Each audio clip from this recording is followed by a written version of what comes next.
एक बार रावण ने देवताओं को हराकर सभी ग्रहों को अपने अधीन कर लिया। जब उसके बेटे मेघनाद का जन्म होने वाला था तो उसने जबरदस्ती सभी ग्रहों को सबसे अनुकूल स्थिति में रखा। इससे देवता चिंतित थे कि यदि रावण का पुत्र अनुकूल ज्योतिष स्थिति में पैदा हुआ तो वो अजय हो जाएगा। इसलिए उन्होंने ग्रहों से अपनी स्थिति से हटने का अनुरोध किया, परंतु सभी ग्रह रावण के पकड़ से बचने में असमर्थ थे। ऐसे में शनिदेव मदद करने के लिए तैयार हो गए, अगर वो रावण के चेहरे पर नजर डालने में सक्षम हो, क्योंकि शनिदेव की दृष्टि भी उनकी स्थिति से समान घातक मानी जाती है। देवताओं ने रावण पर शनिदेव की दृष्टि डालने के लिए नारद मुनि की मदद मांगी। नारद मुनि रावण के महल पहुंचे तो उन्होंने रावण को शनिदेव के पीठ पर पैर रखे हुए देखा। नारद ने ग्रहों पर रावण की जीत की प्रशंसा करते हुए सुझाव दिया कि उसे शनिदेव की छाती पर पैर रखना चाहिए।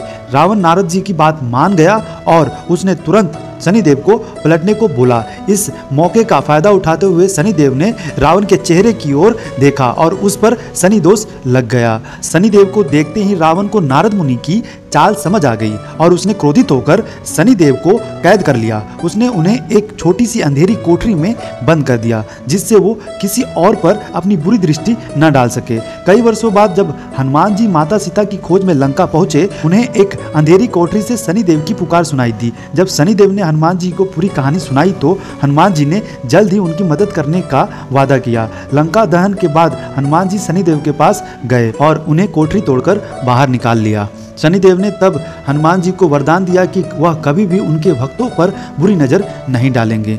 इसी बीच रावण के रक्षकों ने शनिदेव को भागते हुए देखा और उन्हें पकड़ने के लिए दौड़े। तब हनुमान जी ने शनिदेव को उठाकर पूरी ताकत से उत्तर की ओर हवा में फेंक दिया। शनिदेव एक लंबी उड़ान के बाद एंटी की पथरीली पहाड़ियों में गिरे, जो वर्तमान में मध्य प्रदेश के मुरैना जिले में स्थित है। उन पहाड़ियों की तलहटी में ऋषियों का एक आश्रम था। जब ऋषियों ने शनिदेव को गिरते हुए देखा, वे उन्हें बचाने के लिए भागे। शनिदेव पहाड़ियों के बीच में निर्जीव अवस्था में पड़े थे। ऋषियों ने उनको आश्रम में ले गए और कई दिनों तक कड़वे तेल से स्नान और मालिश किया, जिससे वो ठीक हो गए। तभी से शनिदेव को कड़वे तेल से स्नान कराया जाता है और शनिदेव का प्रभाव कम करने के लिए हनुमान जी की पूजा की जाती है।